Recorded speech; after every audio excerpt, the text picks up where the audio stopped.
कश्मीर का युवा भी राष्ट्रवादी युवा हो सकता है, इसमें कोई शक नहीं। देश सर्वोपरि। जब हम भारत माता की जय बोलते हैं उसमें किसी को आपत्ति नहीं होनी चाहिए। हम लोग तो दिल से बोलते हैं कि भारत माता की जय, वंदे मातरम और जय हिंद, ये तो हम बोलते रहेंगे। इसी के लिए तो हम लोग आगे आए हैं। नमस्कार, मैं हूं देवांजलि मोइत्रा। कश्मीर में हुए डीडीसी चुनावों में बीजेपी को जीत दिलाने का श्रेय एजाज हुसैन को जाता है। एजाज जब दिल्ली में आयोजित इंडिया डायलॉग कॉन्क्लेव में शिरकत करने पहुंचे तो युवाओं को खासा प्रभावित कर गए। कश्मीर का एक लड़का बीजेपी को ऐतिहासिक जीत दिलाने में कैसे कामयाब हुआ, ये खुद उन्हीं से जानिए।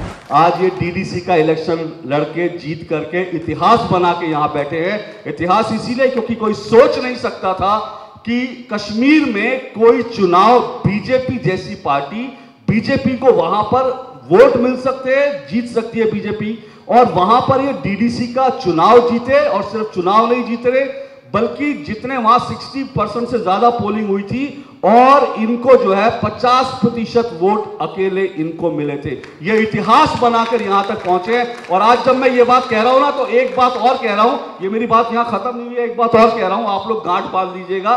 ये जो हमारे साथ बैठे हैं ये सज्जन आज डीडीसी का इलेक्शन जीते हैं, लेकिन देश की राजनीति में बहुत आगे जाएंगे। आज ये लिख कर रख लीजिएगा। कभी आज के 2, 4, 5 साल बाद स्वाति जी कभी कोई प्रोग्राम होगा तो उसमें ये किसी और हैसियत में भी यहाँ बैठे आपको नजर आएंगे। इतना तय रखिए। बहुत बहुत धन्यवाद आप लोग का। बड़ी अच्छा लगता है कि आज पहली बार मुझे मौका मिला है दिल्ली में आप जैसे भाइयों के साथ बैठने का। और मैं जितने ऑर्गेनाइजर्स हैं यहाँ इंडिया डायलॉग के, उनका भी धन्यवाद करना चाहता हूँ। और जितने सारे यहाँ उपस्थित हुए हैं, मैं आप सबको बधाई देता हूं। आज जो जीत, भारतीय जनता पार्टी की जीत जो श्रीनगर में हुई है, ये खाली हमारी जीत नहीं है, पूरे देशवासियों की जीत है। ये पैट्रियट्स की जीत है। क्योंकि वहां पे अक्सर ये बोला जाता था कि भारतीय जनता पार्टी यहाँ पे नहीं आ सकती है। क्यों नहीं आ सकती है? उसके कुछ कारण है। एक साइड से पाकिस्तान पीछे पड़ा था कि भाई पाकिस्तान से हमेशा बातें उठती थी कि देश के जो हित में होगा वो यहाँ बात नहीं कर सकता। और दूसरा, जो वहां की पॉलिटिकल पार्टीज थी जिनको हमने कई दशकों से उनको सींचा था, वो भी विरोध हो गई। उन्होंने 7 पार्टियां गठबंधन बना के ये एक कम्युनल एजेंडा के रूप में ले लिया। उन्होंने ऐसा सोचा कि एक कम्युनलाइजेशन के रूप में इसको ले लेंगे, और वो कुछ सफल भी हुए। लेकिन हमारा प्रयास था, हमें हमारे जो प्राइम मिनिस्टर है उनकी नीतियों पे विश्वास था और हमारे लोगों का ही विश्वास था। और जो जितने 70 वर्षों से जो हमारे लोग कार्य कर रहे थे, मुझे पता था कि अगर हम लोग लोगों के साथ संवाद कर सकते हैं, लोगों के बीच में जा सकते हैं, तो ऐसा दिन दूर नहीं है जब भारतीय जनता पार्टी का कमल हर एक घर में, कश्मीर के हर एक घर में होगा। मैं आप सबको बताता हूं, एक टाइम था जब हमारी महबूबा मुफ्ती बोलती थी कि धारा 317 हटेगा तो यहाँ तिरंगा उठाने के लिए कोई नहीं होगा। मैं उसको इस मंच के माध्यम से बोलता हूं। और जब हमने चुनाव जीत के आए तब भी उनको यह एहसास हुआ कि नहीं, यहाँ अगर कोई लोग, देखिए हमारे पार्टी में यही सिखाया जाता है कि देश सर्वोपरि, देश सबसे बड़ा। इसलिए अगर हम देश के मान सम्मान के लिए आगे आ जाएंगे और कार्य करेंगे तो मुझे लगता है जो लोग हैं वो भी ये समझते हैं और लोग चाहते हैं। मैं वाकई में बोलता हूँ, कश्मीर के लोग चाहते हैं वहां विकास हो। कश्मीर के लोग थक गए हैं ये आतंकवाद, अलगाववाद, भ्रष्टाचार, मिसमैनेजमेंट, मिसकम्युनिकेशन, एक बहुत ही बड़ा गैप है। और मैं चाहता हूं आप जैसे युवा जो यहाँ पे खड़े या जो सुन रहे हैं, ये पूरे देश में एक मैसेज आए कि कश्मीर का युवा भी राष्ट्रवादी युवा हो सकता है, इसमें कोई शक नहीं। इसीलिए आने वाले समय में जब मैं ये बोलता हूं, मेरा ये मानना है कि ये वाइस वर्सा, 2 वे ट्रैफिक है। जितना हम लोग कश्मीरी का सम्मान करेंगे, मुझे लगता है, क्योंकि एक जो एस्पायरेशन क्रिएट की गई थी बाकी पॉलिटिकल पार्टी द्वारा, क्या होता है जब एक पॉलिटिकल सेटअप में हम लोग आते हैं, जो भी एक मैनिफेस्टो एक पार्टी दे देती है। आप समझने की कोशिश करिए कि एक जो एनसी है या कांग्रेस है या फिर पीडीपी, जो अनेक राजनीतिक पार्टियां हैं, उनके जो मुद्दे हैं बिल्कुल इररेलेवेंट मुद्दे रह चुके हैं। उनके कोई ऐसे मुद्दे नहीं थे जैसे सेल्फ रूल, कि हम लोग सेल्फ रूल करना चाहते हैं या ऑटोनॉमी करना चाहते हैं, लेकिन विकास की कोई बात नहीं उठती थी। लेकिन मैं ये समझता हूं, एक हमारी ऐसी पार्टी है भारतीय जनता पार्टी जिसका डेवलपमेंट हमारा प्रति है कि हम लोग डेवलपमेंट चाहते हैं वहां पे, और डेवलपमेंट के साथ साथ विश्वास भी उनका जीतना चाहते हैं। एजाज जी, कश्मीर की तरफ बढ़ते हैं बीजेपी छोड़ करके, क्योंकि बीजेपी तो है और आप बीजेपी के नेता हैं, जाहिर सी बात है। लेकिन थोड़ा सा अब कश्मीर पर मैं आता हूँ। वैसे बता दूं, इन्होंने तिरंगे की बात करी और जब 5 तारीख को जब 5 अगस्त को 370 हटी थी, उसके बाद इन्होंने उसी श्रीनगर में तिरंगा यात्रा भी निकाली थी। मुझे याद है, मैं उस वक्त श्रीनगर में ही था। और ये वैसे बड़े प्यारे इंसान हैं, जब भी इनको फ़ोन करता हूँ, जब भी पहली बात होती है तो पहली बात ये कहते हैं जय हिंद। तो जय हिंद के साथ इनके साथ हमेशा चर्चा शुरू होती है, तो ये बड़ा अच्छा लगता है। लेकिन एजाज जी, मैं इस डिस्कशन को इस तरह से शुरुआत करना चाहूँगा। पहले तो ये बताइए, ये 2006 में बीजेपी से जुड़े थे। ये मैं इसलिए बता रहा हूँ, महत्वपूर्ण इसलिए है कि 2014 के बाद बीजेपी से बहुत लोग जुड़े हैं, लेकिन 2006 सोचिए, 2006 में कश्मीर का कोई युवा बीजेपी से जुड़ता है। मैं आपका एक ट्वीट देख रहा था, उसमें आपने लिखा था कि मेरे पास बड़े अवसर थे, मैं चाहता तो बिजनेस में जुड़ता और अच्छी कमाई करता, लेकिन आप बीजेपी से जुड़े और एक ऐसी पार्टी से कश्मीर में जुड़े जहां पर यह माना जाता है कि बीजेपी से अगर जुड़ेगा व्यक्ति तो या तो उसको गोली मार देंगे आतंकवादी, या फिर वो घर बैठने पर मजबूर होगा, चुनाव तो जीत नहीं सकता। आप 2006 में बीजेपी से जुड़ गए, क्या सोच के? देखिए, जब हम पढ़ाई कर रहे थे, मुझे अवसर मिला, मैं पहले अलीगढ़ में पढ़ाई किया हूँ, उसके बाद मैं चेन्नई में शिफ्ट हो गया। तो चेन्नई में मुझे बहुत सारे दोस्त मिले, कुछ गुजरात के दोस्त थे, कुछ अपने बिहार के दोस्त थे, कुछ यूपी के दोस्त थे।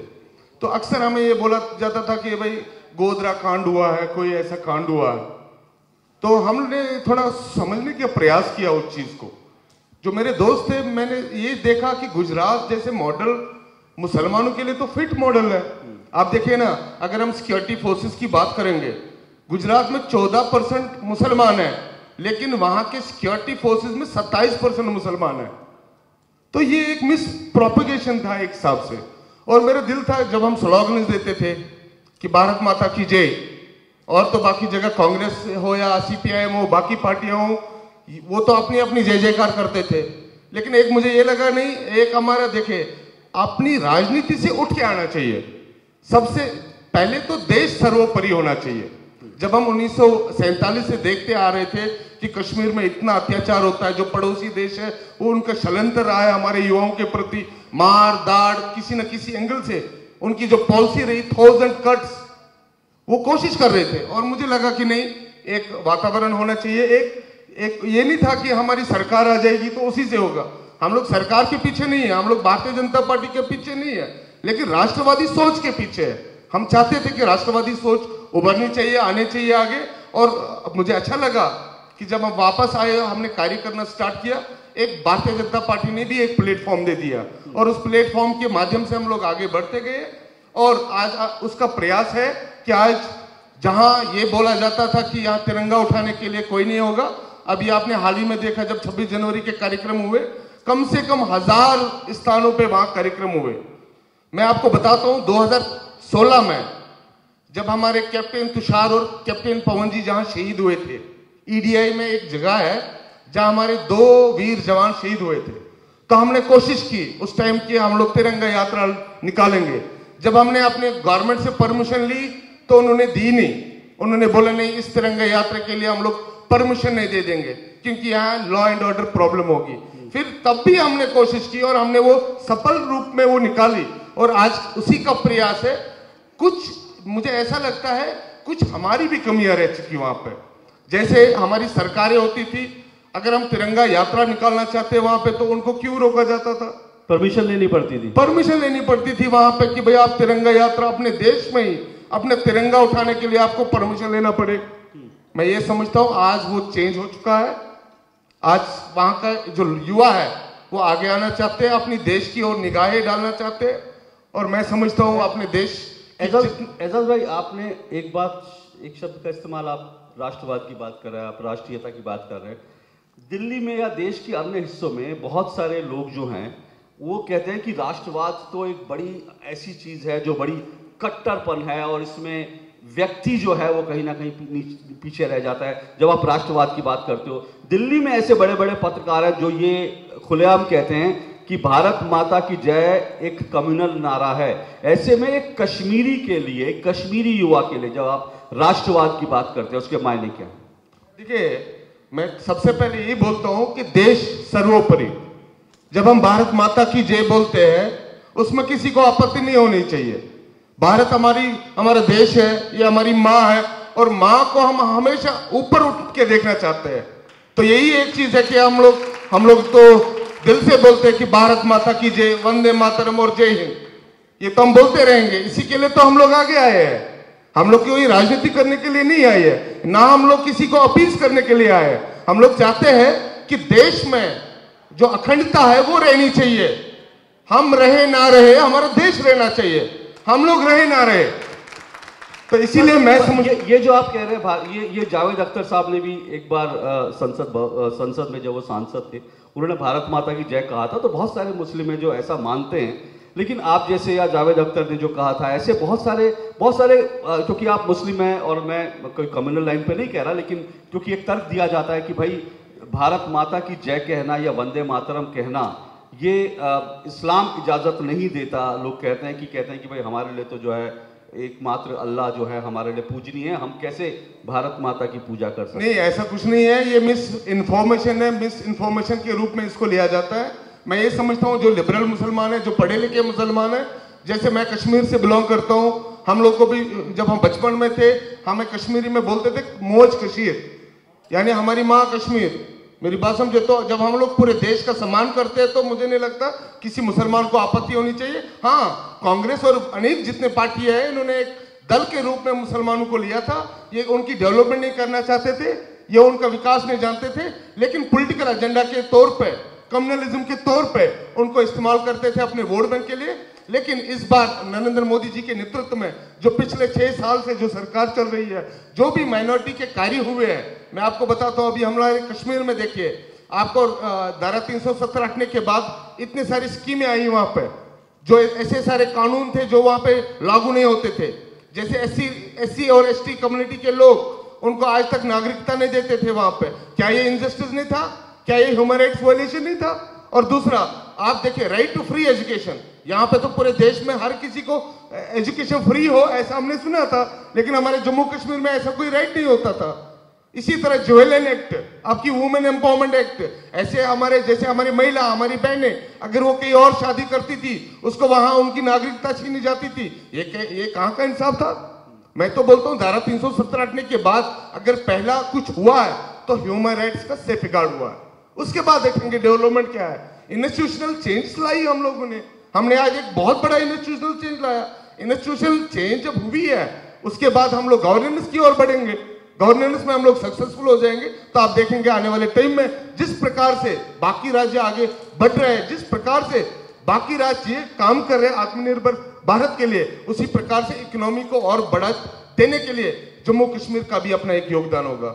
370 की आप बात कर रहे हैं, 5 अगस्त हमको भूलना नहीं चाहिए, बहुत एक अहम दिन है 5 अगस्त 2019 को, जब 370 हटाया गया। और बहुत से लोग ये कहते थे कि वो 370 जो अनुच्छेद है वो कश्मीर को भारत से जोड़ने वाली चीज़ है, और अगर ये हट जाएगी तो फिर कश्मीरी को लगेगा ही नहीं कि वो भारत का हिस्सा है। बहुत सारे लोग ये कहते थे। इसको हटने के बाद कई सारी चेंजेस हुए, उन चेंजेस की तरफ तो आप बात कर रहे हैं, लेकिन मैं 370 की चीज़ों पर आने से पहले एक छोटी सी चीज़ ये जानना चाहता हूँ, क्योंकि बहुत सारे कश्मीर के लोग कहते हैं कि भाई 370 आने से कश्मीर को काट दिया गया, हमारे टुकड़े कर दिए गए, लद्दाख जो है, लद्दाख को हमसे अलग कर दिया गया। इस बार 26 जनवरी पर पहली बार गणतंत्र दिवस पर लद्दाख की एक अलग झांकी निकली थी राजपथ पर। एक कश्मीरी होने के नाते आपको कैसे लगा जब लद्दाख की एक अलग झांकी निकली थी? मैं मुबारकबाद देना चाहता हूँ लद्दाख की जनता को। ये बहुत ही बड़ा ऐतिहासिक एक स्थान था उनके लिए, जो उनके राइट्स कभी नहीं मिलते थे, क्योंकि एक पॉलिटिकल सेटअप ऐसा बनाया गया था कि अगर आप जम्मू की बात करेंगे तो कश्मीर के मुसलमान आपके विरोध करेंगे, अगर आप लद्दाख की बात करेंगे तो जम्मू वाले नाराज हो जाएंगे। तो कहीं ना कहीं मैं ये समझता हूँ कि उनके राइट्स प्रॉपरली नहीं मिले थे। एक हमारे प्रधानमंत्री जी है जिन्होंने उसके एस्पिरेशंस को समझा और उनको अपना हक दे दिया, उसके लिए मैं उनको मुबारकबाद देता हूं। और आज आप देखते हैं उनके लिए अलग से एयरपोर्ट देना, अलग से उनके लिए कॉलेज देना, अलग से उनके लिए फंडिंग करना, तो मैं ये समझता हूं उससे आने वाले समय में उसका जो विकास की गति होगी और तेजी से बढ़ेगी। क्या 370 को हटाना जरूरी था? अगर जरूरी था तो क्यों ये फैसला क्यों लिया गया? बिल्कुल बहुत जरूरी था। एक जो सेपरेटिज्म की भावना बनी थी पूरे जम्मू कश्मीर में कि हम लोग कुछ अलग देश है, उससे एक मानसिकता एक बनी थी जो पाकिस्तान बार बार एक्सप्लॉइट करता था, जो चाइना बार बार एक्सप्लॉइट करता था। तो इसलिए बहुत ही ज्यादा जरूरी था। और कुछ अरोड़े थे, जैसे मैं बताता हूं आपको कि मान के चलो यहाँ से कितनी भी फंडिंग होती थी उसका कोई हिसाब नहीं होता था।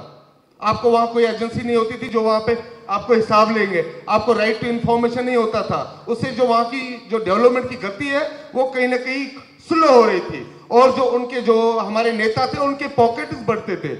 और वो उन्होंने एक ही नारा रखा था कि हमें कुछ परिवारों को राज करना है, इसीलिए हम लोगों को आगे किसी और को नहीं बढ़ने देना है। लेकिन मैं आपको बोलता हूं, धारा 370 हटने के बाद जब सबसे पहले जो हमारे ऑनरेबल प्राइम मिनिस्टर है उन्होंने यूएलबी के इलेक्शन किए, उन्होंने पंचायत के चुनाव किए, उस टाइम भी हमारे उमर अब्दुल्ला साहब का बयान आया कि हम लोग यूएलबी में चुनाव में हिस्सा नहीं ले लेंगे। लेकिन उसके बाद उन्होंने अपने प्रॉक्सी कैंडिडेट खड़े किए। उसके बाद आपके डीडीसी चुनाव, मुझे आप एक चीज बताइए, जहां 30,000 लोग जो पंचायत से चुन के आ जाएंगे और आने वाले टाइम में हमारे जम्मू कश्मीर को रिप्रेजेंट करेंगे, ग्रास रूट से आवाज आएगी, ग्रास रूट में जो आपकी प्रायोरिटीज होंगी वो आगे आगे आ जाएंगी। आज ये नहीं होगा कि ऊपर से आपको कुछ थोपा जाता होगा।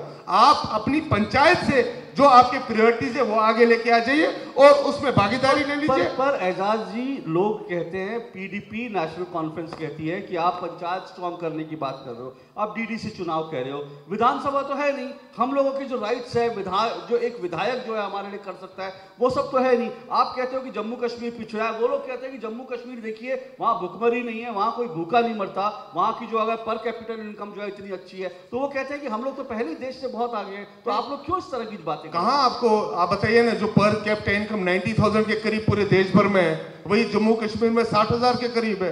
वही आप देखिए जो अनएम्प्लॉयमेंट रेट है, अगर पूरे देश में 32% है, वही हमारी 70% है। तो आप इस चीज को कैसे नकार सकते हो? आप देखिए ना, कई प्राइवेटाइजेशन करने का कोई प्रयास नहीं किया गया, कभी एजुकेशन को लेकर कोई प्रमोट नहीं किया गया। वहां हेल्थ केयर ही नहीं है। अगर कोई बीमार होता है उसको चंडीगढ़ आना पड़ता है, उसको दिल्ली आना पड़ता है। अगर वहां एजुकेशनल इंस्टीट्यूट्स होते तो वहां पे भी अच्छे अच्छे साइंटिस्ट निकल के आ जाते, अच्छे लोग निकल के। ऐसा नहीं है, वहां जम्मू कश्मीर के लोग फर्टाइल माइंड रखते हैं और आप देखते हैं आईएएस में भी टॉप करते हैं और स्पोर्ट्स में भी बड़े बड़े पदों पे आके आते हैं। मैं ये समझता हूं जितना विकास होना चाहिए था वो हुआ नहीं, और उनके खाली परिवारों के जो नीतियां थी वो उस तक सीमित रह गई। और लेकिन हाँ, ये बात सही है, मुझे लगता है कांग्रेस ने इससे पहले जम्मू कश्मीर को कॉन्ट्रैक्ट के रूप में दिया गया था और आज हमने इंटीग्रेट करने की बात की। आज हम लोग वहां पे हिसाब भी देते हैं, पैसा भी देते हैं और उसका हिसाब भी ले लेंगे। तो मैं समझता हूँ ये जो परिवर्तन हुआ ये आने वाले टाइम में, लगता है कि करप्शन एक बड़ी समस्या है जम्मू कश्मीर की। और 370 जब तक था, जैसे कि आपने भी बताया और हम सबको मालूम भी होना चाहिए कि जब तक 370 था तब तक केंद्र सरकार की जो तमाम संस्थाएं थे, ऑडिट करने वाली संस्थाएं थी, उनको इस बात का हक नहीं था कि दरअसल वो जम्मू कश्मीर स्टेट से, वहां की राज्य सरकार से हिसाब ले सके। फर्ज कीजिए कि यहां से 50 करोड़ रुपए योजना के लिए गया और मुख्यमंत्री अगर फारूक अब्दुल्ला या उमर अब्दुल्ला साहब हैं, तो केंद्र सरकार को यह हक नहीं था पूछने का कि 50 करोड़ रुपए का आप हिसाब दीजिए। तो क्या आपको लगता है कि ये परिवार की आप बात कर रहे हैं, ये एक मेजर समस्या रही कि पैसा तो दिल्ली से बहुत जाता रहा कश्मीर के नाम पर, लेकिन ग्राउंड पर नहीं पहुंचा? बिल्कुल, ऐसे कई कारण है, ऐसे कई उदाहरण है। जैसे हमारे क्रिकेट स्कैम, आप देखिए फारूक अब्दुल्ला के ऊपर कितना बड़ा एक स्कैम है। उसके बाद रोशनी एक्ट, 2.5 लाख करोड़ के नाम पे उन्होंने बोला कि हम रोशनी देंगे, और रोशनी किसने दिया? आज प्रधानमंत्री जी ने। आप ही के चैनल से मैं कुछ टाइम पहले देख रहा था, जो कश्मीर का आखिरी गांव था उसको आज प्रधानमंत्री जी ने रोशनी दे दी। तो आप कैसे बोल सकते हो? जिन्होंने रोशनी के नाम पे लूटा होगा उनके पैसे भरे होंगे। आप समझे ना, 2.5 लाख कनाल लैंड जिसका कीमत 25,000 करोड़ 2.5 लाख करोड़ तक जाता था, वो उनके पॉकेट्स में गया। तो ये बहुत ही बड़ा एक इनजस्टिस है। और मैं समझता हूं जो उन्होंने एस्पिरेशंस क्रिएट की थी, ये बहुत ही बड़ा एक हर्डल है वहां के युवाओं के लिए। मैं समझता हूं कि एक पॉलिटिकल पार्टी को उतनी एस्पिरेशन देनी चाहिए जितना वो फुलफिल कर सकते। जब आप ऐसे बढ़ावा देते हो, एस्पिरेशंस क्रिएट करते हो और बाद में तोड़ते हो, वो निराशा का एक कारण बन जाता है। और उसी कारण से बाकी जो चीजें हैं उससे वो चीज में फर्क आता है। मैं समझता हूं आज जो जम्मू कश्मीर में जो हमारी भारतीय जनता पार्टी का, मैं इसलिए बोलता हूं क्योंकि भारतीय जनता पार्टी वहां कार्य कर रही है। इसीलिए अगर जो भारतीय जनता पार्टी आज कर रही है, मैं उसका श्रेय ऑनरेबल प्राइम मिनिस्टर को देता हूं। और उसी के कारण क्योंकि उन्होंने कोई बड़े वादे नहीं रखे आपके सामने। उन्होंने बोला हम डेवलपमेंट करेंगे, हम विकास करेंगे, हम लोगों के घरों तक शौचालय पहुंचाएंगे, आपको पावर दे देंगे, आपको हाईवेज दे देंगे, आपको इंफ्रास्ट्रक्चर दे देंगे। जब तक ये चीजें नहीं होगी तब तक वहां पर विकास नहीं होता। मैं समझता हूं जो हमारे प्राइम मिनिस्टर कर रहे हैं, इंस्टीट्यूशनल चेंज तो आ गई, अब गवर्नेंस में चेंज आ जाएगी और आने वाले समय में आप देखेंगे डेवलपमेंट में भी बहुत ही बड़ा उदाहरण होगा। वहां हॉर्टिकल्चर हो, एग्रीकल्चर हो, आपके फिशरीज हो, आपके टूरिज्म हो, अनेक ऐसे क्षेत्र है जहां पे हम लोग विकास कर सकते हैं और आगे लेके जा सकते हैं। मैं समझता हूं हमारी जो गवर्नमेंट है वो बहुत ही अच्छी एक डायरेक्शन में जा रही है और आने वाले समय में और एक अच्छी मजबूत। एजाज जी ने जो कहा, मैं इससे पहले जल्दी से हम 2-3 सवाल लेंगे इसके तुरंत बाद लोगों के, और मैं चाहूंगा कश्मीर को लेकर आपके मन में जो सवाल है जरूर पूछे। जैसे अभी इन्होंने बताया, रोशनी की बात करी, वास्तव में हम लोग ये कश्मीर की बात करते हैं और कश्मीर में अभी जब 5 अगस्त को 1 साल हुआ 370 हटने पर, मैं गया और करीब 15 दिन, एजाज भाई भी साथ थे, हम लोग करीब 15 दिन श्रीनगर में मैं रहा और मैं कई इलाकों में गया। आप सोचिए, मैं एक ऐसे, जिस गांव का जिक्र कर रहे हैं, एक ऐसे गांव में पहुंचा जहां पर आज तक बिजली नहीं पहुंची थी, और उस गांव में एक महिला से मिला। वो महिला जम्मू की रहने वाली थी, शादी करके वो कश्मीर में आ गई थी। उस महिला ने बताया कि मैं जब जम्मू में अपने घर में थी तो मेरे घर में फ्रिज था, टीवी था, लेकिन जब शादी करके मैं कश्मीर में आई तो यहाँ पर मेरे घर में मोबाइल चार्ज करने के लिए भी एक पॉइंट नहीं था, लकड़ी जला जला के रोशनी करते थे। आप सोचिए किस साल में जिंदगी थी। एक ऋषनगरी पुल था, बीते 10 साल से बन रहा था, 10 साल से बना जा रहा था, लेकिन वो कहीं पहुंच नहीं रहा था। वो ऋषनगरी जैसा पुल बन गया। एक गांव में मैं पहुंचा जहां लोगों ने पहली बार रोड रोलर देखा था, क्योंकि उस गांव में सड़क नहीं थी। पहली बार आजादी के बाद उस गांव में सड़क बन रही थी। लोग कह रहे थे कि हमने तो पहली बार रोड, और मेरे टीवी पर उन्होंने बोला कि हमने पहली बार किसी पत्रकार को देखा है हमारे गांव में आया। तो आप सोचिए वो हाल था कश्मीर का। आज कश्मीर वास्तव में बदल रहा है और कश्मीर को बदलना होगा, क्योंकि देश का कश्मीर को साथ मिलना बड़ा जरूरी है। बहुत संक्षेप में एक आखिरी बात, फिर मैं लोगों के 2-3 सवाल ले लेता हूं। आतंकवाद आपको लगता है, क्योंकि कश्मीर की एक बड़ी समस्या रही है, और आतंकवाद, क्या आपको लगता है कि आतंकवाद कश्मीर में खत्म हो पाएगा? क्योंकि हम जानते हैं पाकिस्तान वहां आतंकवाद को बढ़ावा दे रहा है। हम ये भी जान रहे हैं अभी भी वहां पर लोकल रिक्रूटमेंट चलता है आतंकवादी संगठनों का। क्या 370 हटने से ही आतंकवाद खत्म हो जाएगा? और पीडीपीएनसी कहते हैं कि डेवलपमेंट का आतंकवाद से कोई रिश्ता नहीं है, वो तो एक पॉलिटिकल इशू है, पॉलिटिकल समस्या है। बिल्कुल, ये जो आतंकवाद है, अगर सही मानों में देखा जाए, कश्मीर में जो इतनी बुरी हालत हुई है आज, वो बिल्कुल आतंकवाद की ही बदौलत हुई है। मैं ये समझता हूँ धारा 370 हटने के बाद जिस प्रकार से हमारी सरकार ने वहाँ के सेपरेटिस्ट्स को नकेला है, जिस तरीके से वहाँ के अलगाववाद को नकेला है, आप देखें ना, आज वहाँ पे कितनी गतिविधियाँ कम हो गई है। आज कहीं पे आपको स्टोन पेल्टिंग नजर नहीं आ जाएगी। एक हिसाब से ना एक बिजनेस के रूप में वहाँ पे आतंकवाद को खड़ा किया जाता था। वहाँ पे जो पत्थरबाजी है उनको पैसे देके पत्थरबाजी में इन्वॉल्व करते थे।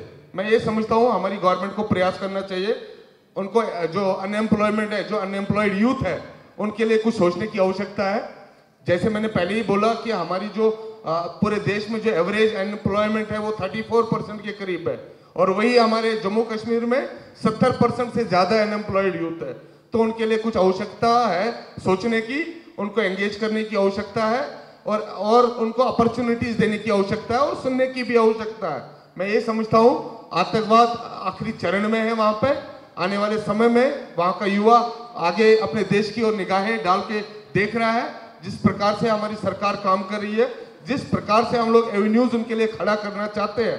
मैं समझता हूं एक यूथ एंगेजमेंट की जरूरत है और एक अच्छी एक पॉलिसी मेकिंग। आप देखिए कोविड के टाइम में कितना एक नुकसान हो गया पूरे देश भर में, उसी प्रकार से वहां पे जो टूरिज्म इंडस्ट्री है उसका बहुत ही बड़ा एक नुकसान हुआ है। अगर यहाँ की सरकार, जो हमारी सरकार है, हमारी टूरिज्म इंडस्ट्री को वहाँ रिवाइज कर सकती है, वहाँ हॉर्टिकल्चर को रिवाइज कर सकती है, और जो अनएम्प्लॉयड यूथ है उनको एंगेज कर सकता है, मैं ये समझता हूँ कि आने वाले टाइम में आतंकवाद का भी समाप्त होगा। 1-2 सवाल ऑडियंस की तरफ से अगर आना चाहे कशु जी। सर, जैसे कि आप बोल रहे हैं कश्मीर में आतंकवाद कम हो गया है और लोग राष्ट्रवादी बनते जा रहे हैं, पर सर जैसा आप बोल रहे हैं कि कश्मीर में आतंकवाद कम हो रहा है और लोग राष्ट्रवादी बनते जा रहे हैं, पर आज भी ट्विटर पे, सोशल मीडिया पे, सारे प्लेटफॉर्म्स में हमें देखने को मिलता है कि वहाँ पे लोग इंटरनेट के लिए रो रहे हैं। वो एक इशू नहीं है, ठीक है, पर सर जो वहाँ के राष्ट्रवादी लोग हैं उन्हीं रेडिकल से खिलाफ क्यों आवाज नहीं उठाते, क्यों आगे नहीं बढ़ते, किस बात का उन्हें डर सता रहा है कि वहां पे वो सच बताएं कि वहां पे कितनी चीजें सुधर रही हैं, कितनी सारी चीजें फैसिलिटीज अवेलेबल हैं सब चीजों के लिए, और क्यों उन्हें कट्टर जिहादियों का डर लगा रहा है। ठीक है, क्या नाम आपका? सर मेरा नाम मयंक शर्मा है। मयंक जी।